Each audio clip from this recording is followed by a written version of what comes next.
isang bagong yugto sa mundo ng kagandahan sa Thailand, Nawat Itcharadrisel, nagmamay-ari na ng Miss Universe Thailand franchise. Grabe, nagulat ang lahat. Isang malaking pagbabago ang nangyari sa mundo ng mga beauty pageant sa Thailand.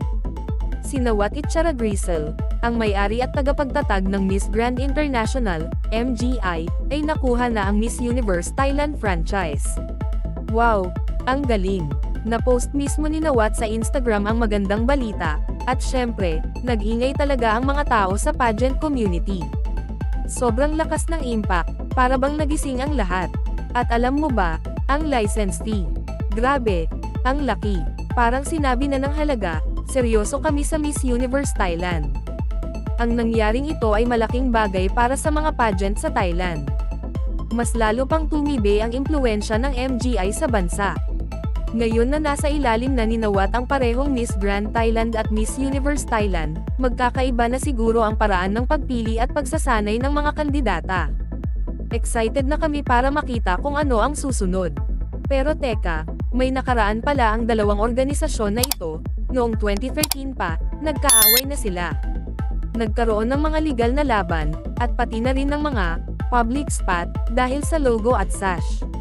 Tapos, nag-init pa lalo nang may controversial na AVP noong Miss Grand International 2022 Coronation Night.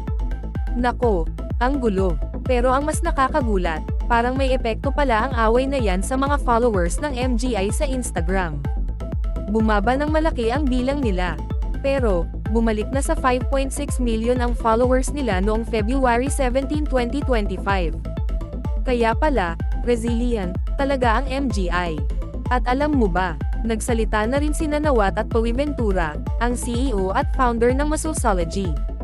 Parehong sinabi nila na malaking bagay itong acquisition na ito.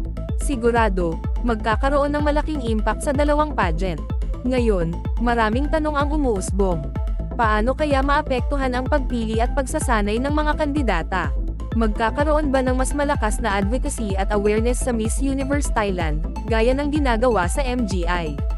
Magiging complementary na ba ang dalawang titulo, o mananatiling magkaiba? Abangan na lang natin kung paano magbabago ang mundo ng mga beauty pageant sa Thailand dahil sa malaking desisyong ito ni Nawat. Isa lang ang sigurado, ang pamumuno niya sa Miss Universe Thailand ay magbubukas ng bagong yugto para sa mga pageant.